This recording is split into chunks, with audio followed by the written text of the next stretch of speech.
మహిళల దినోత్సవం నాడే గిసోంటి వార్త చెప్పాల్సి వస్తుందని నేను అనుకోలేదులా. అరే, పరాయి ఆడపిల్లలంటే కొంతమంది బడవేగాళ్లకు లోకువ ఎందుకు అవుతారో, ఏదో ఒక తిరగాల బతుకులను ఆగం చేసే పనులు ఎందుకు చేస్తారో బాడుకోగాలు. ఇంటికంత సందు ఉన్నా ఎట్లనో ఓ తిరగా ఆడోళ్ళ బతుకులలో సొరవడి షిడాయిస్తున్నారు శిశోరగాళ్ళు. ఇగో ఇక్కడ చూడుండ్రి ఎసొంటి హౌలగాళ్ళు మోపైండ్రు. గుణమెరిగి తిరగరా గువ్వల షెన్న అన్నట్టు ఆడివిల్లల ఆట పట్టించే ఆవులగాళ్ళ నుంచి ఎంత తప్పించుకొని తిరుగుదామన్నా ఇగో ఇట్లా చిన్న చిన్న కెమెరాలతోని వాళ్ళ హాస్టల్ రూమ్లలో తొంగి చూస్తున్నారట. చూడుండ్రి వాన్ దొంగ తెలివిల మన్ను ఏడబెట్టిండో బుడ్డ కెమెరా. సెల్ ఫోన్ కు కరెంట్ ఎక్కిచ్చే ఛార్జింగ్ గడ్డల సెట్ చేసిండు. మరి ఎవరు గుర్తు పట్టిండ్రో ఎట్లా తెలిసిందో మనకు తెలియదు గాని ఛార్జింగ్ గడ్డ నిప్పి చూస్తే ఈ కెమెరా బయటికెళ్ళింది. దీన్ని పెట్టి ఎన్ని కథలు పడ్డాడో ఆ దగుల్బాజీగాడు.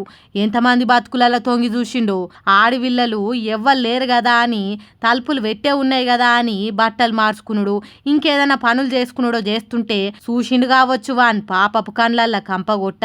సంగారెడ్డి జిల్లా అమీన్పూర్ మున్సిపాలిటీ కృష్ణారెడ్డి ఏరియాలున్న ఆడివిల్లల హాస్టల్ నడుపుతున్న మహేశ్వర్ అనేటోడు ఈ పని చేసిండని చెప్తున్నారు.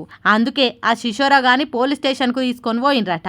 ఎప్పటి నుంచి ఈ బడవే కథలు పడుతున్నాడు, రికార్డ్ అయిన వీడియోలు ఏం చేస్తున్నాడు, ఏ ఆడవిల్లనైనా బ్లాక్ మెయిల్ చేసి బతుకుని ఆగం చేసిండా అనే ముచ్చట్లు మొత్తం కక్కిచ్చేతానికి అత్తగారింటికి తీసుకొని పోయినరట అయ్యవార్లు.